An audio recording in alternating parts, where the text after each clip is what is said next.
পুলিশের হাতত হনম মারণাস্ত্র নথাকিব শুধু এপিবিএনের হাতত। এছাড়া র্যাপিড অ্যাকশন ব্যাটালিয়ন র্যাব পুনর্গঠনের সিদ্ধান্তই এর তল্লাই 5 সদস্যের কমিটি গঠন করাই। এছাড়া গরু চিন্তায় রোধে ইজারাদার আলরে 100 আনসার মোতায়েন করা ফুরিব। আজ সোমবার আইন শৃঙ্খলা কমিটির সভাত ন্যায্য এই সিদ্ধান্তই।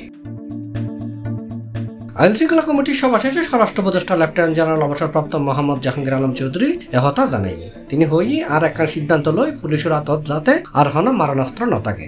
ইন তারাত জমা দিয়াম ফুরিব। হন মারণাস্ত্র পুলিশের হাতত নথাকিব, অস্ত্র থাকিব দে আর্ম পুলিশ ব্যাটালিয়নের সদস্যর হাতত। তারা হাজ কিন্তু অন্য পুলিশ একটু ভিন্ন। এপি ব্যাটালিয়নের কাছে মরণাস্ত্র থাকবে।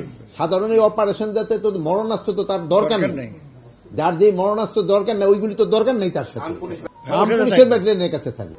আপনি বলবেন যে ওই যে রাইফেলও থাকবে না, তা না, রাইফেল তো তার কাছে থাকবেই। ছাত্র জনতার অভ্যুত্থানের গত বছরের 5 আগস্ট আওয়ামী সরকারের পতনের পর বিভিন্ন মহলত পুলিশের হাতত প্রাণঘাতী অস্ত্র না রাখিবার দাবি উঠে। গত ফেব্রুয়ারিত অনুষ্ঠিত ডিসি সম্মেলনতে একাধিক ডিসি পুলিশের হাতত ন্যায্য এই ধরনের অস্ত্র ন রাখিবার সুপারিশ করছিল।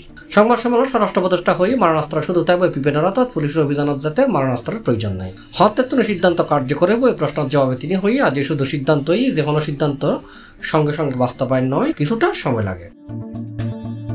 পুলিশের হাতত হন ধরনের অস্ত্র রাখা যাব, কিভাবে হাজ করিব এইসব বিষয় ঠিক করি বললে স্বরাষ্ট্র মন্ত্রণালয় নিযুক্ত প্রধান উপদেষ্টার বিশেষ সহকারী খুদা বক্স চৌধুরীর নেতৃত্বে কমিটি গঠন করাই বলে জানাই স্বরাষ্ট্র উপদেষ্টা। C+ TV, Chittagong.